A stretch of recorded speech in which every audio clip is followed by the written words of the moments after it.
অসম এক লড়াই শেষে শেষ পর্যন্ত অনেকটা প্রত্যাশিত ভাবেই জিম্বাবুয়েকে পরাজিত করে 2 ম্যাচের টেস্ট সিরিজে 1-0 ব্যবধানে এগিয়ে গেল নিউজিল্যান্ড। দেখুন, একটা সময় ক্রিকেট বিশ্বে জিম্বাবুয়ে বেশ ভালো শক্তিশালী একটা দল ছিল, এ কথা অনস্বীকার্য। কিন্তু সময়ের বিবর্তনে এই জিম্বাবুয়ে অনেক বেশি খর্বশক্তির দল, এ কথা আমাদেরকে স্বীকার করতেই হবে।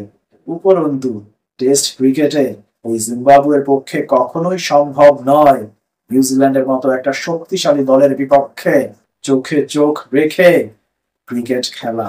সেটা তারা মাঠের ক্রিকেটে পারেওনি, যে কারণে অনেকটা প্রত্যাশিত ভাবেই বড় ব্যবধানেই পরাজিত হলো নিউজিল্যান্ডের বিপক্ষে। আমরা যদি ঘটনাবহুল এই টেস্ট ম্যাচের দিকে তাকাই, তাহলে দেখতে পাই শুরুতেই নিজেদের প্রথম ইনিংসে মাত্র 149 রানেই অল আউট হয়ে গিয়েছিল জিম্বাবুয়ে, যেখানে দলের সর্বোচ্চ স্কোরার ছিলেন ক্রেইগ আরভিং, যিনি 39 রান করতে সক্ষম হন।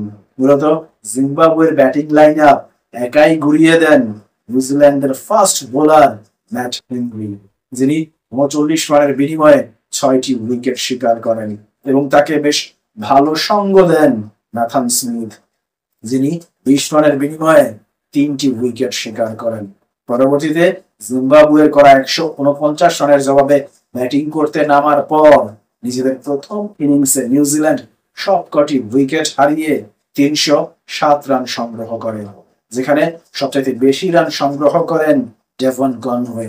তিনি 88 রানের একটা কার্যকর ইনিংস খেলেন, এবং ড্যারেল মিচেল 80 রানের আরো একটা কার্যকর ইনিংস খেলেন।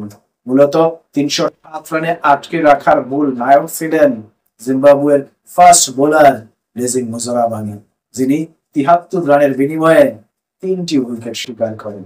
পরবর্তীতে নিজেদের দ্বিতীয় ইনিংসে ব্যাটিং করতে নামার পর আবারও ব্যাটিং বিপর্যয়ের সম্মুখীন হয় জিম্বাবুয়ে। এবারে তারা সর্বসাকুল্যে 165 রান করতে সক্ষম হয়, যেখানে সর্বোচ্চ দলীয় সংগ্রাহক ছিলেন শন উইলিয়ামস, যিনি 49 রান করেন। এবং দ্বিতীয় ইনিংসেও কিন্তু বল হাতে আবারও আগুন ঝরানো বোলিং করেন ম্যাট হেনরি। প্রথম ইনিংসে 6 উইকেট শিকার করার পর দ্বিতীয় ইনিংসে তিনি 51 রানের বিনিময়ে 3টি উইকেট শিকার করেন, অর্থাৎ 2 ইনিংস মিলিয়ে মোট 9 উইকেট শিকার করেন। এবং দ্বিতীয় ইনিংসে তাকে বেশ ভালো সাপোর্ট দেন স্পিনার মিচেল স্যান্টনার, যিনি 27 রানের বিনিময়ে 4টি উইকেট শিকার করেন। অর্থাৎ কোনো মতে জিম্বাবুয়ে ইনিংস পরাজয়ের লজ্জা থেকে রক্ষা পায়, অর্থাৎ 2 ইনিংস মিলিয়ে নিউজিল্যান্ড থেকে 7 রান বেশি করে জিম্বাবুয়ে, যে কারণে 8 রানের জয়ের লক্ষ্যে ব্যাটিং করতে নামার পর মাত্র 1টি উইকেট হারিয়েই জয়ের লক্ষ্যে পৌঁছে যায় নিউজিল্যান্ড। যদিও বা যেভাবে দ্বিতীয় ইনিংসে ডেভন কনওয়ে আউট হয়েছেন, তাতে করে বাহাতি এই উদ্বোধনী ব্যাটার নিজেকে খানিকটা আনলাকি ভাবতেই পারেন।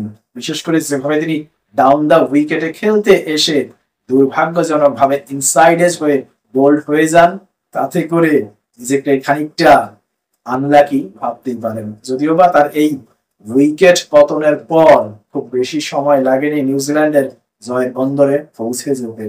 অন্যদিকে 2 ইনিংসেই দুর্দান্ত বোলিং এর পুরস্কার স্বরূপ এই ম্যাচের সেরা খেলোয়াড় নির্বাচিত হয়েছেন নিউজিল্যান্ডের ফাস্ট বোলার ম্যাট হেনরি।